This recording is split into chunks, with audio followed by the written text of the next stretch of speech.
I would like to start a formal petition to redefine or reformalize the definition of the word will.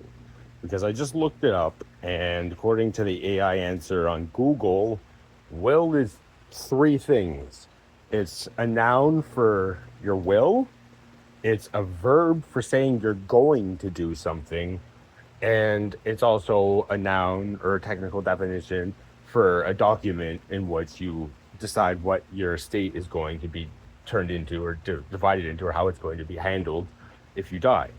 Now, your will for how it's going to be handled if you die makes sense. It's your desire, your intent to do it. It's what you willed to do.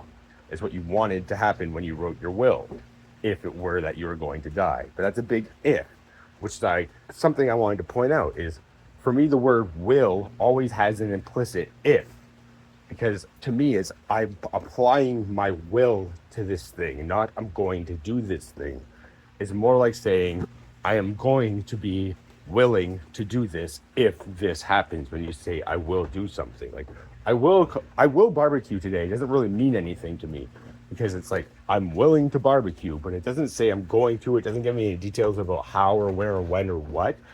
Um, and if you are saying, I will barbecue a steak for you and myself today, medium rare and stuff, I would ask, does that mean you're going to do it usually?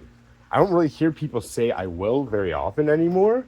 And I'd always been under the impression it meant that if something were to happen, you would be willing to do it if you say I will.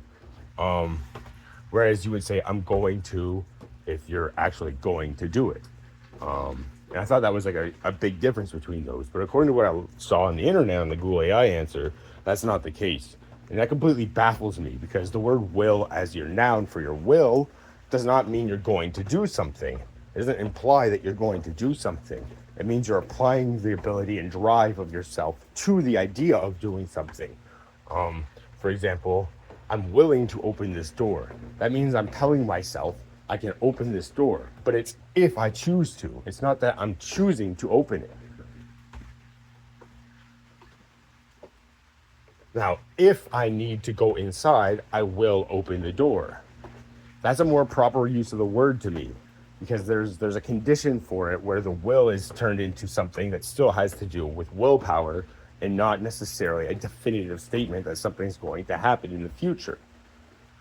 And I've always thought it made no sense to use will, the word for willpower, to apply a definitive or absolute truth to a future. First of all, because the future is indeterminate and you can't know it, so it'd make no sense to say that you're going to do something like that. And I usually don't say I'm going to do something myself either. Usually, if someone asks me to do something, I just say yes. It makes more sense to me, because it's not committing to like some impossible, no unknowable future. It's just agreeing to do something someone asks you to do. It's like, oh, yeah, I'll do that, but doesn't mean it's gonna get done if something happens. If I get shot on the way, it's not gonna happen, you know.